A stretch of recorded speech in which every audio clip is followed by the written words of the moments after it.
வணக்கம் நண்பர்களே, உங்கள் ஸ்டாக்ஸ் மகா சேனலுக்கு உங்களை வரவேற்கின்றேன். இந்த வீடியோவில் நாம் மிகுந்த ஆர்வத்தை ஏற்படுத்தும் பங்குச்சந்தை செய்திகள், முக்கிய மேம்பாடுகள் மற்றும் புதிய அறிவிப்புகளை பார்க்கப் போகின்றோம். இந்த நியூஸ் அனைத்தும் உங்களுக்கு எதிர்கால சந்தையின் மேல் புதிய பார்வை மற்றும் திறமையான முடிவுகளை எடுப்பதற்கு உதவும். அதை தவறாமல் பார்க்கவும், வீடியோவை இறுதிவரை கவனமாக கடந்து செல்லுங்கள். வாருங்கள், பங்கு சந்தையின் உலகத்தில் இன்றைய பரபரப்பு செய்தி என்ன என்பதை அறிவோம். தகவல் தொழில்நுட்பம் மற்றும் எஃப்எம்சிஜி தவிர பெரும்பாலான துறைகளில் வாங்குதலுக்கு மத்தியில் இந்திய ஈக்விட்டி குறியீடுகள் 4 நாள் இழப்பைத் தொடர்ந்து ஜனவரி 14 அன்று உயர்ந்தன. முடிவில் சென்செக்ஸ் 169.62 புள்ளிகள் அல்லது 0.22% உயர்ந்து 76,499.63 ஆகவும், நிஃப்டி 90.10 புள்ளிகள் அல்லது 0.39% உயர்ந்து 23,176.05 ஆகவும் இருந்தது. வர்த்தகம் செய்யப்பட்ட 2882 பங்குகளில் 2117 பங்குகள் அதிகரித்தன. 700 பங்குகள் சரிந்தன, 65 பங்குகள் மாறாமல் இருந்தன. 14 பங்குகள் அதன் 52 வார உச்சத்தை எட்டின, 152 பங்குகள் அதன் 52 வார குறைந்த அளவை எட்டின, 124 பங்குகள் மேல் சுற்றிலும், 111 பங்குகள் கீழ் சுற்றிலும் இருந்தன. Adani enterprises, Adani ports, Shriram finance, NTPC மற்றும் ஹிண்டால்கோ ஆகியவை நிஃப்டியில் அதிக லாபமடைந்தன. அதே நேரத்தில் HCL tech, Hindustan Unilever, Apollo hospital, Titan மற்றும் இன்ஃபோசிஸ் ஆகியவை இழப்புகளை சந்தித்தன. இப்போது இன்று தலைப்புச் செய்திகளில் இருக்கும் பங்குகள் பற்றிய செய்திகளை பார்ப்போம். அதானி என்டர்பிரைசஸ் ஷேர் 7 விழுக்காடு உயர்வுடன் முடிவடைந்தது. கடந்த ஒரு வருடத்திற்குள் இந்த ஷேர் 3743 ரூபாய் என்ற உச்ச நிலையையும் 2030 ரூபாய் என்ற தாழ்ந்த நிலையையும் கண்டது. பிஎஸ்சியில் 85,370 ஷேர்கள் விற்பனை செய்யப்பட்டதை நாம் கவனிக்கிறோம். கேர் ரேட்டிங்ஸ் நிறுவனம் அதானி என்டர்பிரைசஸ்க்கு ஸ்டேபிள் என மதிப்பீட்டை மாற்றியுள்ளது.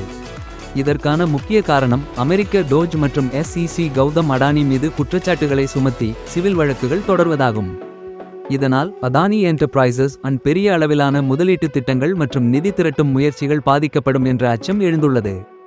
நண்பர்களே, அதானி குரூப் இப்போது சவால்களை எதிர்கொள்வது எவ்வாறு அவர்களின் எதிர்காலத்தை பாதிக்குமோ என்பதில் அனைத்து கண்களும் நிலைத்திருக்கின்றன. பிஎஸ்சி ஷேர்கள் 4 விழுக்காடு உயர்வடைந்தன, ஏனெனில் சர்வதேச நிதி நிறுவனம் ஜெஃப்ரீஸ் பிஎஸ்சிக்கு தன் மதிப்பீட்டில் மேம்படுத்தல் செய்து ஹோல் என அறிவித்தது. ஜெஃப்ரீஸ் சொல்வதன்படி இந்திய பங்குச் சந்தையில் நிலவும் வலுவான வளர்ச்சியால் பிஎஸ்சி நன்மை அடையும். மேலும் இந்திய நிறுவனங்களின் வருமானங்கள் வலுவாக நோமியல் growth ஐ சந்திக்கின்றன, இது பங்குதாரர்களுக்கு நல்ல வருமானம் உருவாக்கும். இந்தியாவின் பங்குச்சந்தையின் முன்னணி நிறுவனமாக பிஎஸ்சி இப்போது தன் பாதையை மேலும் வலுப்படுத்துகிறது. அதானி எனர்ஜி சொல்யூஷன்ஸ் லிமிடெட் பற்றி ஜனவரி 14 அன்று EESL ஷேர்கள் 12 விழுக்காடு மேலே சென்று முடிந்தன. இதற்கு காரணம் P25ஆம் ஆண்டின் 3வது காலாண்டிற்கான Q3 செயல்பாட்டு தகவல்களை நிறுவனம் வெளியிட்டது. அதே சமயம் நிறுவனத்தின் வளர்ச்சிக்கான முக்கிய அறிவிப்பு 3வது காலாண்டில் 2 புதிய திட்டங்களை வெற்றிகரமாக பெற்றிருப்பதாகும். இது நிறுவனத்தின் எதிர்கால வளர்ச்சிக்கு ஒரு பெரிய மூலதனம் ஆகும். ஜனவரி 14 அன்று பீராமல் என்டர்பிரைசஸ் ஷேர்கள் 7 விழுக்காடு உயர்ந்து 1022 ரூபாயாக பட்டியலாகின. இது லைஃப் ஹெல்த் கேர் மூலம் மொலெக்யூலர் இமேஜிங் வியாபாரத்தை விற்பனை செய்ததற்கான $140 மில்லியன் வருவாயை நிறுவனம் பெறும் என்ற அறிவிப்பின் பின்புலமாக இருந்தது. மேலும் இந்த விற்பனையில் பீராமல் என்டர்பிரைசஸ் எதிர்காலத்தில் கூடுதல் லாபங்களின் அடிப்படையில் $200 மில்லியன் வரை கூடுதல் வருவாய் பெற வாய்ப்பு உள்ளது. FY26 முடிவதற்குள் இந்த ஒப்பந்தம் நிறைவேறும் என எதிர்பார்க்கப்படுகிறது. இன்று காலை MGL ஷேர்கள் 4 விழுக்காடு உயர்ந்து வர்த்தகத்தில் முன்னேறின.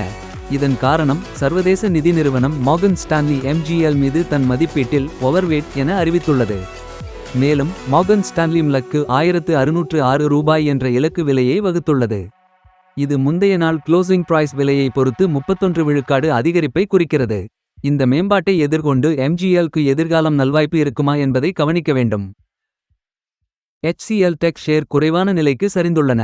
HCL டெக் Q3 வருமானங்கள் எதிர்பார்ப்புகளை பூர்த்தி செய்திருந்தாலும் இதன் மூலம் எந்தவொரு உயர்வு அறிகுறியும் இல்லாததால் ஷேர் 5 விழுக்காடு குறைவாக மூடப்பட்டது. இந்நிலையில் நிர்வாகத்தின் புதிய ஒப்பந்த வெற்றிகளுக்கான கருத்துக்கள் ஆரோக்கியமாக இருந்தாலும் வருமான வளர்ச்சி வழிகாட்டியில் சிறிய மாறுதல் Q4 இல் HCL டெக்கு குறைவான செயல்திறன் எதிர்பார்க்கப்படுவதாக கூறப்படுகிறது. இதனால் பல புரோக்கரேஜ் நிறுவனங்கள் இந்த நிலைமை கவனிக்க வேண்டிய முக்கிய அம்சமாக கருதுகிறது. இன்று ஏஞ்சல் ஒன் பற்றிய முக்கியமான செய்தியை பார்க்கலாம்.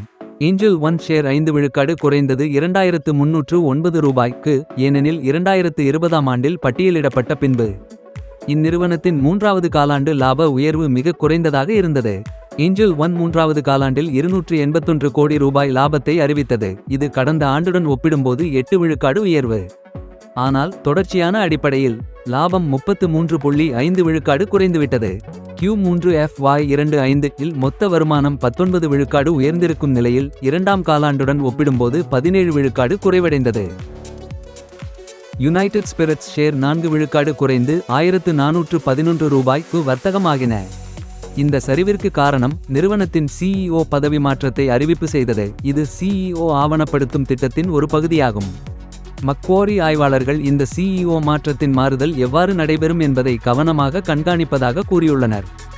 அதே சமயம் அவர்கள் யுனைடெட் ஸ்பிரிட்ஸ்க்கு அண்டர்பர்ஃபார்ம் என்ற மதிப்பீட்டை வழங்கி 1175 ரூபாய் என்ற இலக்கு விலையை வகுத்துள்ளனர்.